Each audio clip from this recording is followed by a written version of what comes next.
Okay, guys, we went through how to set up a document. So I've basically gone ahead and I've written my story about how my summer was.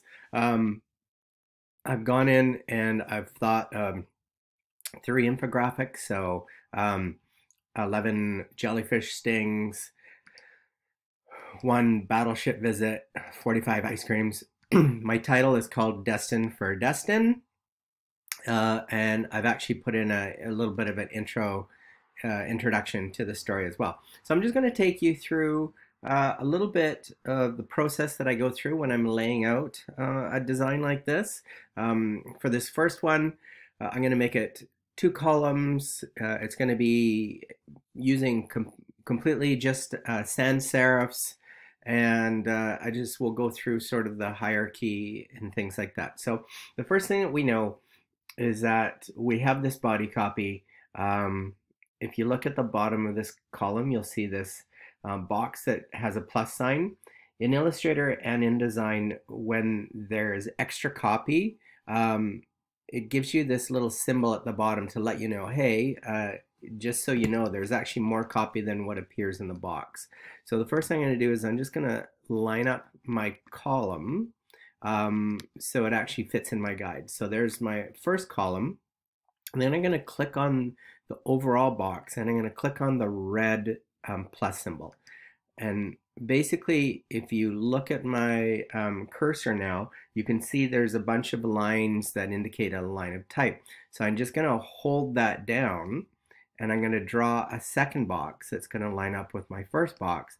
And as you can see, there was a bunch of text there for my story, so I've filled it up. I'll line these two up. So really the most important part of these types of layout is that you keep it readable for the viewer. Then once the readability and legibility is there, you can then start sort of styling it a little bit. So you'll see when I select my type, I'm just going to go under Window, Type, Character. Oh, here it is. It's actually on my other screen.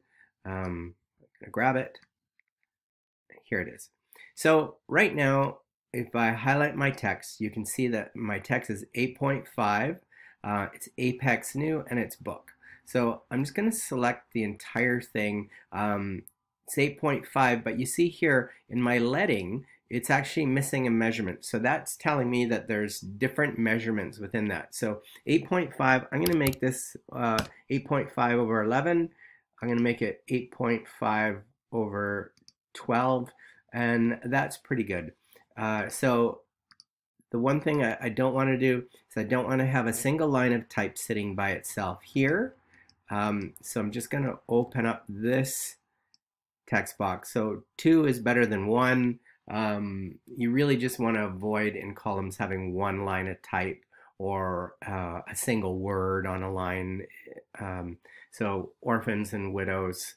So right now, yes, our paragraphs are a little bit uneven. That's okay. That often will happen. You try and make them as close as you can. So it's a little bit hard on this one. So if I go like this and I extend it, yeah, I can make it even longer. And this paragraph looks better, but then the right-hand paragraph or the right-hand column doesn't look as good. So I'm going to push this back up to 2, get one more in here. I could actually add a paragraph break here because it is a change in thought. So I'm going to do that. Now, there we go. So now these are fairly close. So from a legibility standpoint, it's not bad. When we're working on print documents, we're talking about type in points. So you'll see here, this is 8.5 points over 12 points. So this is the type size. This is the leading size. Those are probably the two most important things you'll get to know in Illustrator and InDesign. So I've sort of set now my two columns. So I'm just going to zoom out. Now, I do have a title called Destin for Destin. So Destin is a place in the United States. So I made up a headline that sort of plays on that idea. So with my headline, I'm going to make this quite bold, but not massively bold. So as you can see, as I toggle up, it's changing the size of the type, but it's not changing the lettering. So it's pretty tight right now. So I'm just going to take this. I'm going to bring it up to the closer to the top of the page, where that's typically where you'll actually find headlines. Is at the top? Not always, but for the most part. I'm just going to open up my leading. And in fact, with this one, I might just try and put everything on one line. I'm going to do that, and then you can see my guides for my margins are here. The end is starting to get a little bit close, so there's no reason I couldn't just adjust my type size until it relatively fits within that space.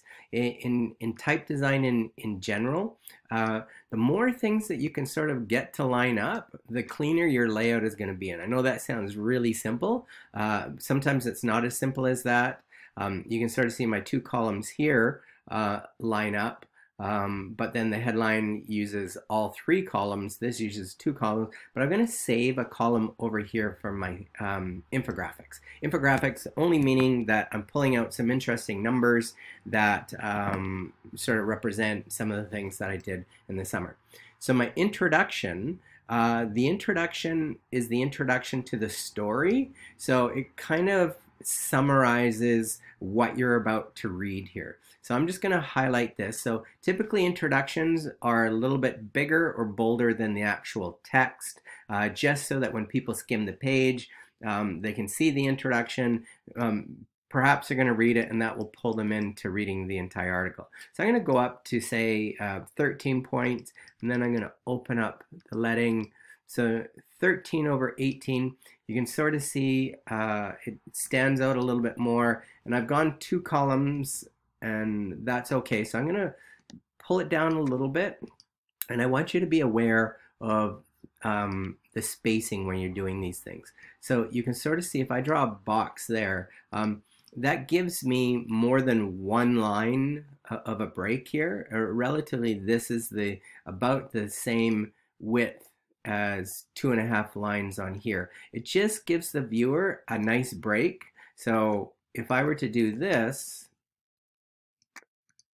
now it starts getting pretty crammed in here. So you can sort of see, well, it looks like the introduction just continues on right into the text, and it's not a very pleasant way to read the article because it doesn't give the viewer a sense of where one part starts or one part ends. So if I were just toggle up, even that is enough space.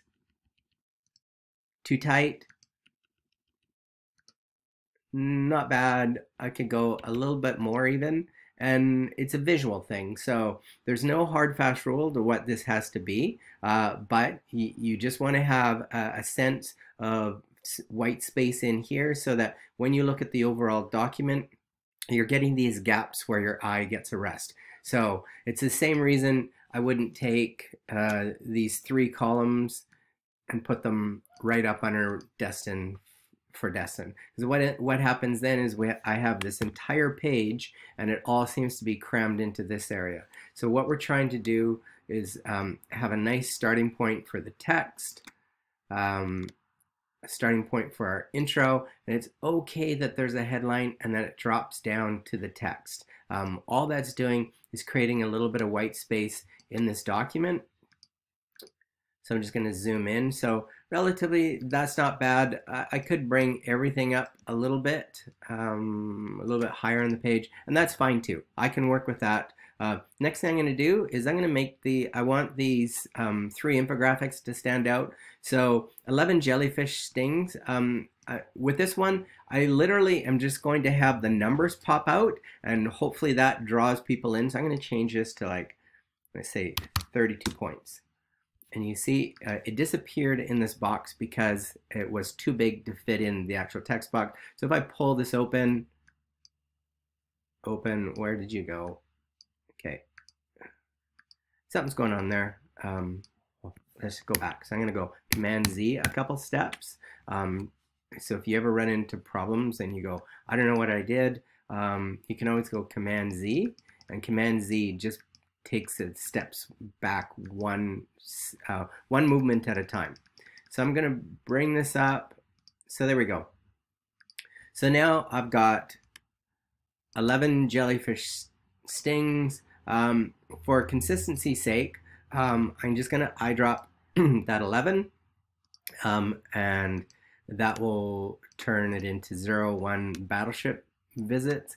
The reason I have 0, 1 there is just for consistency of numbers, so that I have 2 numerals instead of just 1 numeral. It looks a little bit better. So when I do that, I don't, with something like this, I don't necessarily have to have the text start right next to it. So I'm going to give it 1 extra space on each of these.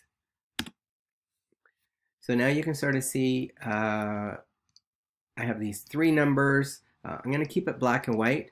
These don't necessarily have to start right at the top of the page, but they absolutely could. So I can just, I could draw or pull down a guide that goes to the top of the letters, and then do the same thing there, and then kind of equally space these 3 numbers.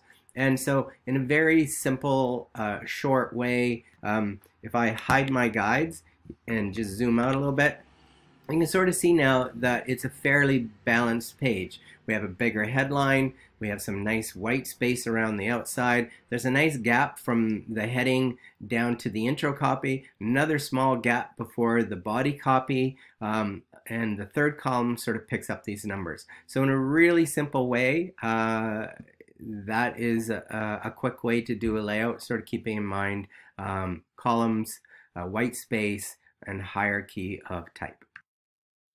So here you can sort of see I started off with my first layout, which was all sans serif, fairly tight. The next one I did, I used serif, and I used a serif on this one. And so with this one, I made it what you would call a little bit more a classic layout, and it's symmetrical. So when I say a symmetrical layout, it means pretty much everything on the page is balanced. So with this one, it's pretty much centered down the middle of the page. So the title is centered, the intro is actually closer to the headline on this one, and then our 2 paragraphs and our 3 numbers. So now with that, it's a fairly well balanced sort of classic layout. And on my last one, I just went a little bit bolder. So this is the one that you can have a little bit of fun with. So Destin for Destin, obviously this is kind of the star of the layout. And for this one, I actually made it very uncomfortable and very tight to the edge of the page. The very large headline and sort of 2 layers. I lined up my intro copy with the for Destin. Went with 1 column of type. That's about as wide a line length as you would want to go. You don't really want to have a line length that has sort of more than like 15 sort of words on it. Otherwise it gets a little bit too long to read all the way to the end and then drop down to the next one. And then on here again, I sort of went with really large bold numbers that sort of line up with the edge of this. So again, when you look at these 2 layouts, very different in style, very classic, very newspaper sort of based, a little bit older looking. This one primarily using a sans serif for the headlines, but using serif for the text, but still has kind of a modern, bold look, a little bit edgier, and not super edgy. But yeah, so that's kind of what we're after with these first 3 projects. Not 3 projects, 3 pages, 1 project.